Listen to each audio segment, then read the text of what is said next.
What is up, winning team, and welcome to part 4 of our series titled The Misogyny in Religion. Now, if you want to get a full-blown understanding of what this is all about, then head to the playlist in the description box below. And in the introduction video, you'll find out exactly why I'm doing this and what it's all about. But pretty much, I'm basing this off of a conversation that took place between, I think it was 8 women from various different religious extreme cults who came together to talk about a bunch of different things in terms of their experience with cults as women and different topics. And obviously, I felt like this was something really good to address for all the reasons I explained in the intro video. We are now in part 4. We are part of the prompt that was ways your cult used information control, to keep you isolated and unaware of the outside world, or to make you not believe information from the outside world. And I decided to pause after where we were in the last one because I wanted to spend more time on this next point that was brought up, which was actually by the lady who came from kind of like a self-help, kind of like get your life together, personal coaching, kind of life coaching kind of thing. And she says, she talked about one of the reasons, the ways they use information control, was this concept of internal representation. And I wanted to give this idea its own whole video because I actually think that this is a perfect example of where there is a truth, but the truth that's being given isn't necessarily the correct truth completely. And this is why an almost truth is never a truth. An almost truth is always a lie. And this is why, anyway, we'll come to that. So first of all, I'll just explain what she talked about. So she said that basically the first thing you hear about someone is what you believe. So that's what this idea of internal representation. So don't listen, essentially they were taught, don't listen to what's being said in the world. Don't listen to things out there, because whatever's being said out there, like that's there. Like, so if you hear that, your brain is going to more likely believe the first version of whatever you hear. So that's why we focus on what we do in here, because because of your internal representation. And then she goes on to say, so it's best not to hear anything other than what they say. Sorry, I wrote something really random on my page. Because of it'll affect your internal representation, so you won't believe it. So they talk about that kind of as some kind of like protective mechanism. I want to talk about this as, again, in this whole controlling of the narrative, because for me that's just, you guys know what I've said this before.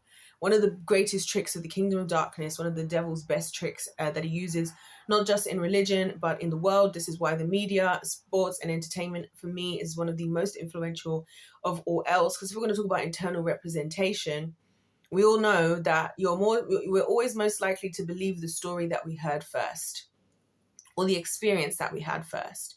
So as I've said to you guys before, that's how manipulative people actually work. In fact, I've spoken about this, like I said, I'll use the Britney Spears example, since I have a whole long series on Britney, and if anybody watches this, that's probably one of the best, if not the best series on my channel to watch, like in terms of just understanding manipulation surrounding people utilizing religion, because that was something they did as well. They claim to be these Christian loving whatevers. One of the things that her parents did was, obviously, they were very much in cahoots, as is the likes of Kris Jenner, with calling the likes of TMZ the paparazzi, the people that, put out information for us to see. Obviously, the first version of events that you hear is what you believe. And so even if that is a lie, even when the truth comes along, your brain by default has already kind of given itself to a certain type of conclusion, right? So like with Britney Spears, people saw all this stuff on the news. They heard she'd been getting out, doing this, doing that. I've read her actual side of the story in her book. And so I know how it's interesting how same exact events can be told from a different perspective, and you can see how manipulative people can be. And of course, that's why what this is saying is true. This is what I'm saying. Like, it is true that what you hear first, you're more likely to believe. And so that's exactly So that's true. But in this case, they're saying, but you just need to blindly trust that what we're saying is the first thing you need to believe, which is also what happens with what happens with the media. They go, oh, this is the news. This is the news. So you just need to blindly believe what we're telling you to believe. It's the same thing like I've been saying to you guys about this whole concept of myths and fables. You're just told as a child that, oh, this is make-believe. This is myths and fables. You watch Disney, you watch all these different movies and all these different things, Pixar, Marvel, all this stuff. This is made up. This is just movies. This is just whatever, It's not real, like The Simpsons. It's just a TV show, right? Yeah, it's a narrative that's being pushed to you so that if anybody ever comes and questions something else, they immediately become, the problematic person. So in this case, what they're doing is they're actually doing exactly what they're doing.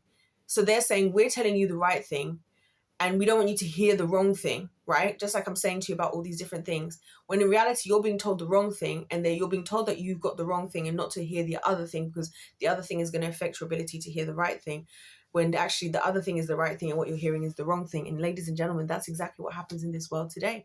That's exactly how people control the narrative. And that's why you got to be critical thinkers. That's why I don't believe that God expects any type of blind following. I believe that's why he gives all these clues and all this information. He gives stories. He's like, people don't understand a lot why God would just give stories about a lot of things and not tell us certain specifics about certain topics.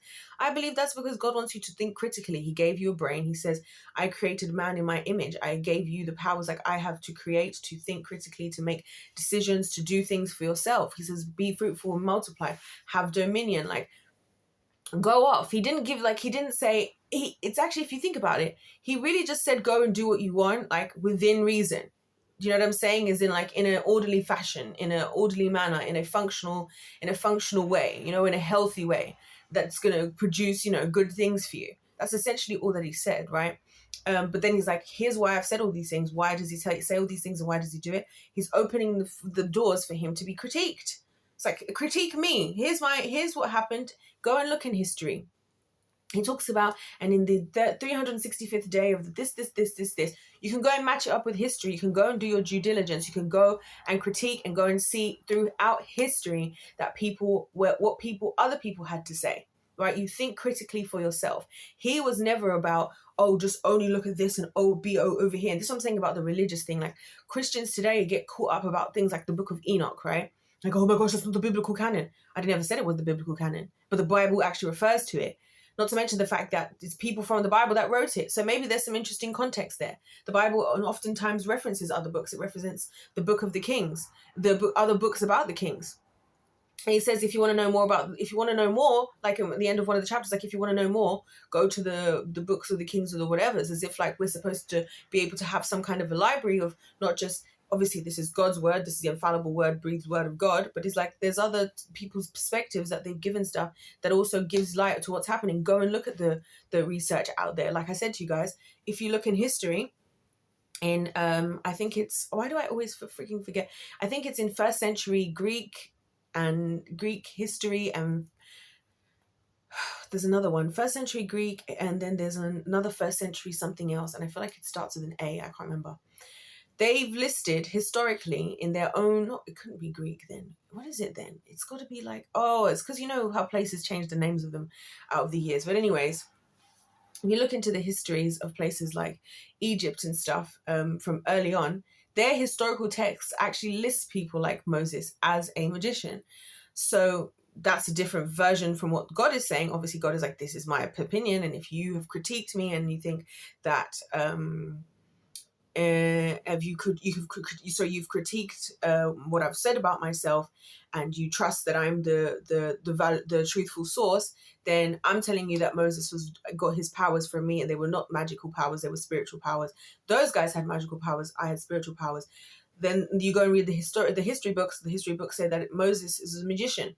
You, as a critical thinker that the Lord created for you to be, isn't it interesting how not just in religion, but in schools, as I told you guys, as a teacher, they purposely are encouraging you not to think critically. We're taught from the very beginning to just do as you are told. Do as I say, do as I say, do as I say. Don't question why, don't question where from. God doesn't do that. He's like, God is the ultimate gangster. He's like, listen, go and try and figure it all out and see where you end up. And even I've seen this quote keeps coming up. It's like how a new scientist will start out science trying to prove that trying to prove that God doesn't exist. The highest level scientists understand that God has to exist, or something like that. I wish I could remember it exactly. If you're a logical thinker, everything that God says about himself, you'll lead yourself to the point where you'll come to the conclusion that God has to be who he says he is, and his version of events has to be true. But the way to get there is you have to think critically. And obviously, what is the devil doing? Jumping in as his internal representation first, which is even with things like that, which is why in this series, why is he utilizing the opportunity to, create, using information control with these women and whatnot? Because if he didn't, then these women would realize how God would not be in favor of a lot of this stuff. Right? Then they wouldn't be able to do the things that they're doing. They're weaponizing it. They're weaponizing the internal representation. You've been told this is what you have to do. God forbid you hear about Jesus and hear that Jesus, first appeared to women, right? And that was, again, something that upset the culture. They were like, how is Jesus appearing to a woman? There's no way. Ain't no way Jesus is appearing to a woman. Of course, he had to appear to the highest of the upper echelon of the Pharisees and the Sadducees, right? With the longest beard and the baldest head. Of course he had to, right? But no, he appeared to the women. He appeared to the women. He had women that were there walking around with him in his ministry, supporting his ministry all along, even though Mary Magdalene was there, used to have been a prostitute, not really that important, but it is, fortunately for people. He's very different. This is why the Pharisees were so upset. This is why this religion thing is a problem, because religious people, they build up their control and their way to get you to listen to them and to be the first voice of your internal representation, right? So that because you see them as above you, you want to listen to them because you feel like they have something to give you that you don't have. They're above you. Whereas Jesus came to be below. That's why Jesus was like washing the feet of his disciples, right? Think about some of these people that we've spoken about. Think about some church leaders I've even seen. Like, I remember the day that I was done one day in church, and a church leader, a bishop actually, and ironically speaking, he's actually now very much on the run from fraudulent behaviors with his wife, which is insane.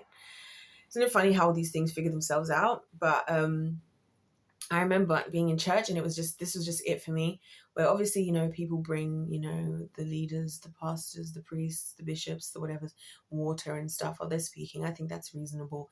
You know what I mean? Like, whatever, cool. Or if they need anything, help them out, whatever. They're just, whatever, within reason. Tell me why this guy has women coming up to come and put lip balm on his lips. That's one of the moments where in my mind, I was not in a position to like outwardly show how done I was. I was done. I was like, nah, this is all a scam. This version of what I'm seeing, because ain't no way. I don't know why that's my phrase today. Ain't no way this woman, and this is what I'm talking about when I'm saying this kind of like almost, you now start to, because this is what they do. They get you to, they put themselves in like a position of God himself. Because it's like, to me, who is judge and juror? And that's what the lady even said, the lady from the Mixum. She was like, the leader of their movement was called Keith. And she was like, Keith, we weren't a religious sect, but I would say that we were, because Keith was our God. It's like what I say to you guys about L. Ron Hubbard and how L. Ron Hubbard is the God of Scientology. He says it's Xenu, whatever. But he is the God. He is the supreme person who gets to decide what's right and wrong and what people should and shouldn't be doing. Whoever's doing that is the God. And this is what I'm trying to say to you guys about these leaders. They are taking the God position themselves by trying to dictate. God is like, listen, I've thrown you into the world. I've given you my book. Like my book is there. Here's my book, right? But still go out into the world. Go out. You're going to be out in the world. You're going to be out in the world. You're not supposed to be of the world. But then again, that's another phrase that I would use casually on my videos with my understanding that just means that, me in the world, as far as my understanding, they're following their other gods and I'm following my God. That's how I understand that, right? Whereas the way this gets weaponized in these cults, from what these ladies were saying, especially unfortunately for the ones who come from somewhat Christian types of backgrounds where they utilize the Bible as well, what that means is, well, of course they don't get what we're doing. because we're in the world, but we're not of the world. So that's why they don't do polygamy. We do polygamy. That's why they might only, have children at the age of 16 plus, but we do it sooner. That's why they might not, things like that. That's how they weaponize it. And this is what I'm saying again about the internal representation. I believe God created for us to be critical thinkers for ourselves. So that when I go to read my Bible, I don't just read the Bible and go, oh, you know what? It says this. Yay, I believe it. Okay, Lord, just because you said it, it's like, I'm like, God, no, but what does that actually mean? And if I don't understand it, I wait for the Lord to give me the understanding or for him to take me through the journey. And it was never about whatever. But then, of course, because the enemy knows that, that's why, like I said, just like manipulative people, just like what narcissistic people do, they swoop in before you have the chance to get to the truth, so that your internal representation, going along with what this lady was saying, and so you already believing in that, so then it's really hard to get out of that, because you now have this whole complete infrastructure of programming that, unfortunately, these religious cults overlap with society itself, in terms of the fact that, like I said, you're already told you have to do so many things from the beginning in school. This is myths and fables. You need to write with your right hand. You need to color inside the lines. This is how you spell this word, even though it doesn't even sound like that. This is how you have to do this. Why do I have to do this? Because you do. Because of why? But it doesn't make sense to me. Well, that's what you do. Why? Because that's what you do. And then you just keep getting bashed and bashed and bashed with that until you're obedient. And then because everybody's doing it around you, again, it's your internal representation. Okay, well, everybody else is doing it. And if everybody else does it and you're the one person that speaks up, now that's easy to make you seem like the problem. And that's how these things are so manipulative. So yeah, I thought that was such a good, interesting thing to bring up, and just to highlight again this what's the word I'm looking for? This, why can't words find me? Manipulation of of a truth, of an actual observable truth, that yes, you are inclined to believe the first version of something that you hear, but that's the irony of it. You're inclined to believe the first version of something that you hear. Now, that doesn't mean that thing is right or wrong, and it doesn't mean that the person telling you that has good or bad intentions in telling you. And that's what's insane. And that's why I say, guys, that life is a game that you have to play smart, and you have to be awake and think critically. So anyways, you guys, if life's a game was played to win, I'll see you guys in part 5. We've got plenty more interesting bits to come. And one of which, the next being that the whole idea of Islam not being something that you're allowed to be made fun of. And globally, it's impossible to critique Islam, and how that's not by accident. Actually, should I just say these here? Actually, no, we'll do this next. We'll do this next, right? We've got an infallible leader that can never be wrong. Much more to come. So I'll see you guys in part 5, where we continue under this. This is really interesting. I hope you guys are enjoying it. Because if life's a game, let's play to win. That's why we're doing this, so that we can play the game of life, play it smart, play it wise, be critical thinkers. So we can all cross that finish line together. God bless you all. God loves you. I love you. And see you in my next one.